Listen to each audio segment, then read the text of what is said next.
There's a lot of confusion about how tax returns work in Australia, but getting this right means more money back in your bank account and keeping more of your hard-earned money. So I wanted to talk about how tax returns work in Australia and the things that you need to know to be crystal clear on the rules and how to use them to your advantage. Now, the first thing to call out is that the ATO do not care what your income sources actually are. The way that they see it, all income is essentially treated the same, with one exception, which I'm going to talk about in a sec. And when you're doing your tax return or doing your tax calculations, basically they add up all of your income from all the different sources, and that gives you your total income number that they apply their tax rates to. Then deductions reduce your taxable income. So the more tax deductions you've got, the lower your income is in the eyes of the ATO, and therefore the less tax you pay. Now, the exception kicks in here because not all income is taxed at the same time in the same way. For example, income that you receive from your employer, like your salary, wages, commission, bonuses,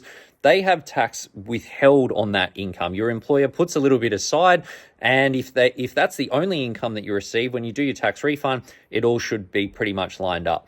On the flip side, though, you've got interest income from bank accounts, rental income from investment property, investment income, employer share plan income, and those are income sources which do not have tax withheld against them. So if you have a lot of income that fits into those categories, you potentially are going to end up with more of a tax bill at the end of the year because no one is actually holding back any tax. Now, you can check your tax position. The site that I like to use is paycalculator.com.au, where you put in your employment income, your income from other sources, and it will tell you exactly how much tax you should have paid over the financial year. You can then look at how much has been withheld by your employer and see how big your refund will be or how much of a bill you're going to pay.